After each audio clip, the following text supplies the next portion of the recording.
শিহাব শাহিনের সাথে আমার অসংখ্য কাজ হয়েছে এবং আমার অনেক মাইলস্টোন আমি বলবো যে আমাকে কেউ যদি জিজ্ঞেস করে যে আমার বেস্ট ওয়ার্ক কোনগুলো, অধিকাংশ কাজ আসলে ওনার ঝুলিতেই যায়।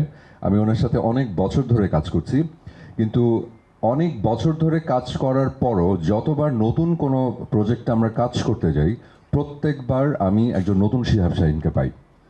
এবং এটা হচ্ছে যে যখন জিজ্ঞেস করেন যে আসলে কেন দেখবে, ওনার একটা ম্যাজিক থাকে এবং প্রজেক্ট টু প্রজেক্ট ভ্যারি করে, এবং এটা উনি যথেষ্টবার এটার প্রমাণ দিয়েছেন এবং বিভিন্ন জায়গায় সেটা প্রমাণ দিয়েছেন। উনি যখন সিরিয়াল বানিয়েছেন সেখানেও দিয়েছেন, যখন উনি নাম করা সমস্ত টেলিফিল্মস বানিয়েছেন অনেক অভিনেতা অভিনেত্রীদেরকে নিয়ে, প্রতিষ্ঠিত অভিনেতা অভিনেত্রীদেরকে দিয়ে, তখনও প্রমাণ রেখেছেন। যখন ওটিটি প্ল্যাটফর্ম আসলো সেখানেও প্রমাণ রেখেছেন, সিনেমাতে রেখেছেন। So is a great director এবং আমি আসলে অনেক লাকি যে ওনার মতো একজন পরিচালকের সাথে কাজ করার সৌভাগ্য আমার হয়েছে, এবং আমার মনে হয় সব থেকে বেশি কাজ করার সৌভাগ্য হয়েছে আমার।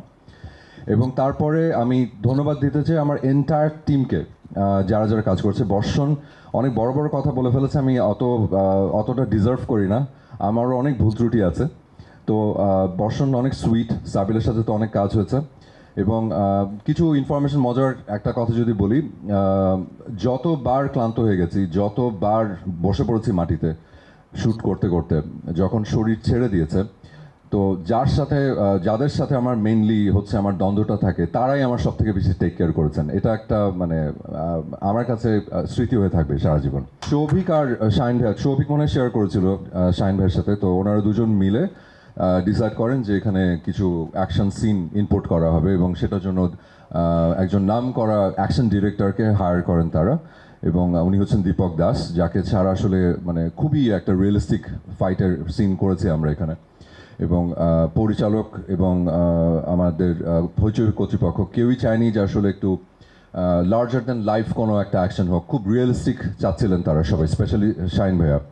সো আমার মনে হয় আমরা মানে অনেক ট্রেনিং নিয়ে টিয়ে হয়তো অনেক ভালো করতে পারতাম, আরও অনেক মানে ভালোর তো আসলে কোনো শেষ নেই। তবে আমরা চেষ্টা করেছি এন্টায়ার টিম, এবং যখন আপনারা সিরিজটা দেখবেন তখন হয়তো সেটার কিছু মানে গ্লিমস, হয়তো এখানে ট্রেলারও কিছুটা থাকবে।